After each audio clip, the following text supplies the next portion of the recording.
성경 말씀을 이렇게 읽다 보면 그 말씀이 이 앞에 있는 말씀과 연결이 되고 그 말씀을 받는 경우들이 꽤 많이 있습니다. 그러므로라고 하는 접속사가 나오면 대부분 그러므로라고 하는 말씀이 나오기 전 그 말씀들을 이렇게 받아서 우리가 해야 될 일들이 무엇이다 라고 하는 이런 결론을 내는 말씀들도 많죠. 이 18절 말씀도 사실은 17절의 말씀을 받는 말씀입니다. 즉, 이 17절의 말씀에 보면 마지막 부분에 우리가 그와 함께 영광을 받기 위하여, 그러니까 우리가 예수님과 함께 영광을 받으려면 예수님이 받으셨던 고난도 우리가 받아야 된다, 이 말씀을 하시고 17절이 끝나는데, 그 말씀을 받아서 생각하건대 17절의 말씀을 가만히 생각해 보건대 우리가 하나님 예수님 영광 받으려면 예수님이 십자가에서 고난당하신 그 고난도 우리가 받아야 되는 거 아니겠느냐. 그러면 생각해 보자. 그런 생각을 해보면 지금의 고난이 장차 우리가 받을 영광과 비교가 될 수 있느냐? 비교할 수 없지 않느냐, 이 얘기입니다. 그래서 이 17절의 말씀과 18절의 말씀이 중간에 대지가 나눠져 있어요. 문단이 나눠져 있습니다. 근데 이것은 우리 신학자들이나 목사들이 이 말씀을 중심으로 해서 그 말씀이 갖고 있는 뜻을 이 문단 나누게 한 거지, 문단 나누게 한다고 해서 17절과 18절의 말씀이 연결이 안 되는 게 아니죠. 연결이 되는 겁니다. 그래서 우리가 받을 영광과 지금의 고난은 다 주께로부터 왔다. 그러기에 주께서 받은 그 영광을 생각해 보면 우리도 그런 영광 받을 텐데, 그 영광을 생각하면 지금 고난 아무것도 아니야, 그 얘기를 하시고 있는 겁니다. 고난이라고 하는 것은 뭐냐? 고난은 영광을 받는 것, 그것과는 비교하면 비교가 안 될 정도로 멋진 일이다, 그렇게 이야기를 하면서 이 고난이라고 하는 것은 영광을 담는 그릇이다는 겁니다. 그러니까 이 고난이라고 하는 이렇게 그릇이 있으면 이 고난이라고 하는 그릇은 이 안에 영광을 담을 수 있는 그릇인 거예요. 이 고난은 그냥 고난이 아니란 말이죠. 항상 이 고난이라고 하는 그릇 속에 여기에 주께서 받은 영광들이 담기게 되어서 그것이 진짜 우리 신앙의 참 모습이 될 수 있다라고 하는 것을 아시고, 이 고난의 그릇을 여러분 하찮게 생각하지 마시고 필요 없는 것이라고 생각하지 마시고, 이 고난의 그릇 속에 주께서 받으신 그 영광 우리도 받고 여기에 실리게 됩니다 라고 하는 생각을 가지시면서 이 고난도 귀한 것으로 여기시면서 살아가시는 여러분 되시기를 주님의 이름으로 축원합니다. 이 고난이라고 하는 것을 살펴보면 우리 교회만 해도 사실 성도님들 가운데 여러 가지 고난 당하시는 분들이 많이 계십니다. 그 고난 중에 뭐니 해도 최고의 고난은 물질 때문에 당하는 고난, 그리고 사람 때문에 당하는 고난, 이런 고난들이 있습니다. 근데 물질 때문에 당하는 고난을 겪는 분들이 얼마나 많으냐? 사업이 잘 안 되죠. 또 성도님들은 늘 교회만 관심을 가지고 사시기 때문에 이 세상이 어떻게 변하는지 사실 그 트렌드에 민감하게 반응을 하지 못하는 경우들도 있어요. 그래서 시대에 뒤지거나 또 시대에 맞지 않는 일들을 하다가 보면 자연히 사업에도 고난이 많을 수 있습니다. 안 믿는 사람들의 그 민첩한 지혜를 따라가지 못하는 경우들도 있습니다. 그렇기 때문에 물질적인 고난을 당하는 경우가 많이 있는데, 요즘 경제적으로 어렵고 힘들다 그래서 많은 분들이 힘들어 하시는데, 이 물질적인 고난도 사실은 우리가 받을 영광, 그 영광을 담을 수 있는 그릇이 될 수 있다라는 것을 아시고 우리가 함께 견디며 승리하시기를 위해 기도하시기를 바랍니다. 다음에 또 이제 우리가 당하는 고난이 있는데, 그 고난이 뭐냐? 영적으로 당하는 고난이 있어요. 믿는 사람이 세상으로 살 수 없지 않습니까? 그렇다고 신앙 양심대로 살자고 하니 마음대로 안 되는 데서 오는 고난이 있습니다. 즉 바울 사도의 말처럼 내 안에는 죄의 법이 있고 생명의 법이 있는데 이게 늘 싸우는 거예요. 세상에 나가서 살면서 내가 좀 돈 좀 벌어보자, 좀 내가 살아보자, 내가 좀 자식들 좀 키워보자, 이런 마음 가지면 우리 마음속에 어떤 법이 제일 많이 움직이느냐 하면 죄의 법이 막 작동을 해요. 야, 그렇게 하면 되겠냐? 안 되지 않느냐? 죄의 법이 막 내 안에서 작동하는데 사실은 내 안에 있는 하나님의 법이, 생명의 법이 아니야. 그건 아니야. 이렇게 갈등하게 만들어 하면서 이 영적인 고난이 내 안에 계속 자리 잡고 영적인 고난 때문에 힘들어하는 분들이 굉장히 많이 있습니다. 또 고난이 어떤 고난이 있느냐? 건강으로 인해서, 이 육체로 인해서 고난당하는 분들 참 많이 계십니다. 질병은 왜 그렇게 많은지. 한국이 참 잘 살고 요즘에는 옛날하고는 달리 얼마나 의료 체계도 잘 잡혀 있고 약이란 약은 없는 약이 없지 않습니까? 얼마나 약을 많이 쓰고 있는지 말이죠. 가끔 저도 정기적으로 먹는 약을 타러 가보면 제가 늘 느끼는 것인데 우리나라처럼 약이 흔한 나라는 없어요. 하여튼 어떤 분들을 보면 약을 보따리로 가져가세요. 보따리로. 이만큼. 보따리로 가져가. 우리 정 권사님 웃으시는데 아마 정 권사님이 우리 권사님 참 하나님이 고쳐주시고 치료하셨는데 정말 보따리로 가져가요. 그렇게 약 많이 주는 데가 없을 거예요. 그게 뭐냐? 우리가 너무 병이 많은 세상에 살고 있어요. 특히 이 육신의 병. 여러분, 육신의 병으로부터 자유함을 얻고 하나님의 고침의 능력이 여러분과 함께 하시기를 주의 이름으로 축원합니다. 그렇게 건강으로 고난당하는 분들이 계시고 또 교회에서 하나님의 영광을 위해서 일하다 보면, 잘 섬기려고 하다 보면 여기저기에서 일하다가 남들에게 상처받고 또 시기와 질투의 대상이 되기도 하고, 교회 일이라고 하는 것이 여러분들이 함께 일을 하는 것이기 때문에 항상 문제가 있고 갈등이 있습니다. 이런 것 때문에 고통을 당하시는 분들이 참 많이 계세요. 여러분, 그런데 중요한 것은 이런 고난들이 있지만 오늘 말씀처럼 우리가 장차 맞이하게 될 영광과 현재 여러분들이 당하고 있는 고난과는 비교가 안 된다. 이 말씀을 꼭 기억하시기를 바랍니다. 비교가 안 되는 거예요. 사실 우리가 비교가 안 된다는 말은 뭐냐면 우리가 받을 영광이 지금 당하는 이 고난하고 무게를 따져도 질량으로 부피로도 비교가 안 되는 거예요. 그리고 그 질로 보면 우리가 받을 영광이 훨씬 더 멋지고 귀한 것이다. 이것을 우리에게 말씀하고 있습니다.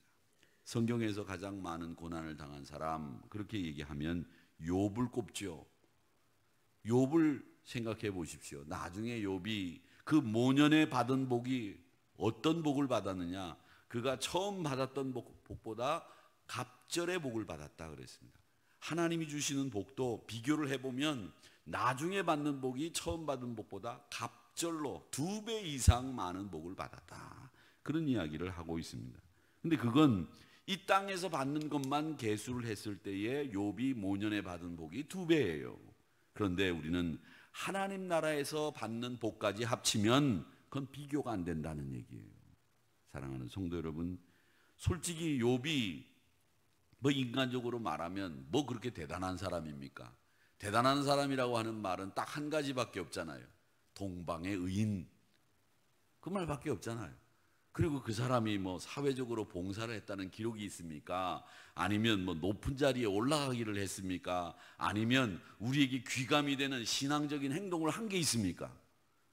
뭐 아브라함처럼 뭐 아들을 바치라고 하면 순간 그냥 그 아들을 데리고 가서 모리아산에서 죽여가지고 바칠 그런 믿음의 용기 있는 행동을 한 적이 욥이 있어요? 없어요. 그리고 자기를 공격해오는 새 친구들과 함께 그냥 논쟁만 하다가 엘리후가 나타날 때까지 말이죠. 나 죄 없다. 항변하고 그런 모습밖에 보이지 않았습니다. 그런데도 그가 귀감이 되고 입에 오르내리는 이유는 뭐냐? 그가 고난을 통해서 영광을 얻었기 때문에 그는 우리에게 귀감이 되는 거예요. 야, 고난 속에서도 견뎠다. 그 고난이 장차 받을 영광과 비교가 안 되는 걸 이 욥은 알고 있었구나. 그것 때문에 욥은 우리에게 귀감이 되고 말이 되는 거예요. 요셉은 안 그렇습니까? 인간에게는요, 이 비교하는 이상한 습성이 있습니다. 꼭 비교를 해요. 꼭 비교를 해요. 회의를 하면 다른 교회는,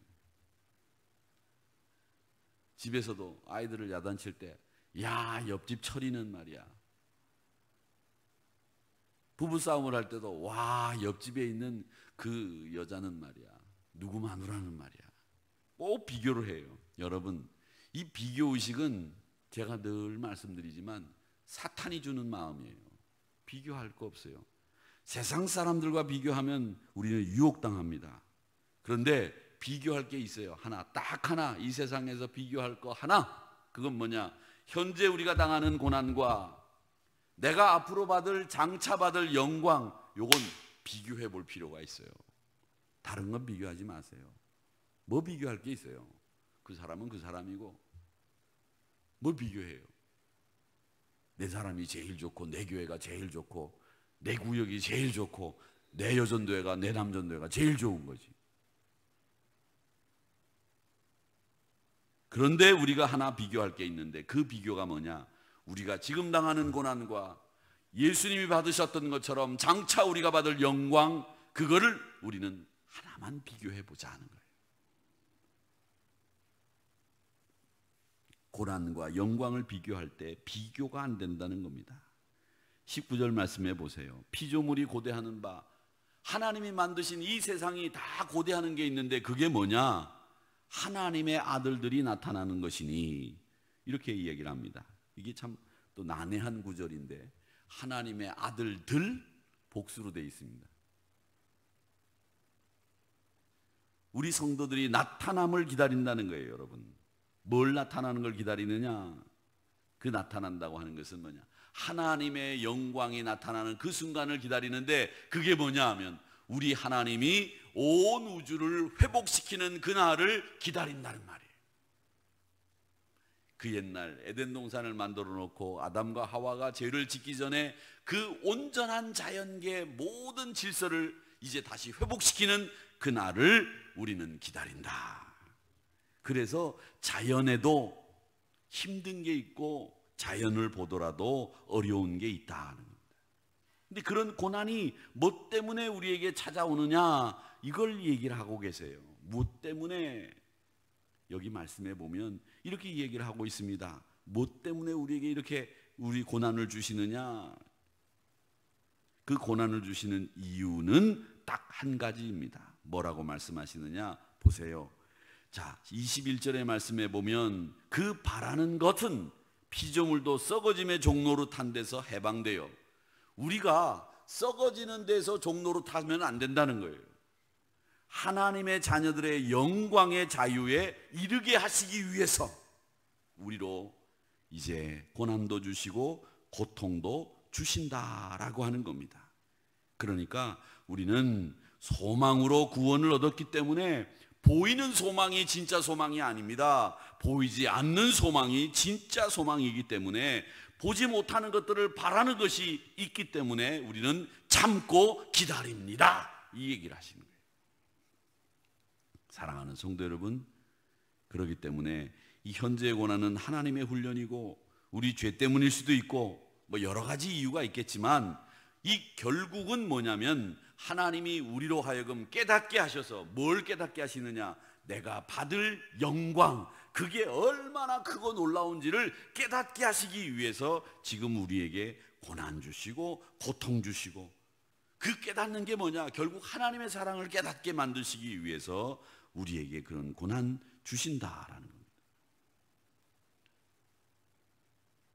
그러니까 우리만 고통당하는 게 아닌 것 같아요. 22절 말씀에 보면 피조물이 다 이제까지 함께 탄식하며 함께 고통 겪고 있는 것을 우리가 알지 않느냐. 여러분, 나만 고난당하는 게 아니에요. 나만 힘든 게 아니라고. 다 힘들어요. 다 어려워요. 예쁘게 핀 꽃, 그게 고난 안 당하는 것 같죠? 그 예쁘게 폈으니 벌들이 와가지고 찝쩍거리고 꿀도 따가고 말이죠. 예? 비도 안 올 때도 있고 말이죠. 조금 있으면 시들어야 되고 말이지. 다시 내년에 필 때까지 기다려야 되는 시간들이 필요하잖아요. 꽃이 예쁘면 야, 꽃 이쁜데 여러분 가을에 단풍이 쫙 졌을 때 보면 그 단풍이 이쁘죠. 그런데 사실은 그 단풍은 그 잎사귀가 이제는 자기가 다시 태어나기 위해서 작업하는 그런 일이잖아요. 그러니까 여러분 다 힘들고 어려운 거예요. 여자분이 참 이뻐. 전 여자들하고 살기 때문에 여자들이 나갈 때 어떤 준비를 하는지 제가 잘 보죠. 그 나갈 때 여자분들이 준비하는 게 참 힘들고 어렵더라고. 뭐 그냥 이야, 할머니 권사님들 그러잖아요. 국수 한 그릇 먹고도 그냥 찍어 바르고 찍고 그냥 그 점심시간에 그 이쁨을 위해서 그런 힘든 걸 겪어야 되는 거예요. 이 새벽 시간에 여러분 나올 때 그냥 나오신 분 계시겠어요? 아니죠. 다 빚고 뭐 그냥 말 읽어 오셨잖아요. 저도 그랬지만 말이죠. 지금의 예쁨에 그 뒤에는 힘들고 어려운 것들이 다 있는 거예요. 간단한 게 없어요. 그러니까 뭐라고 말씀하시냐? 피조물이 다 함께 탄식하고 다 함께 고통 겪고 있는 걸 우리가 안다는 거예요. 너만 고통당하고 있는 거 아니야. 깨달아. 하나님이 너에게 훈련시키고 있지 않니? 네가 지금 받는 고난은 영광을 담을 그릇이야. 하나님의 사랑을 더 크게 느끼기 위해서 하나님이 주시는 힘듦이야. 그걸 알아야 돼. 그러면서 우리에게 말씀하시고 있는 겁니다.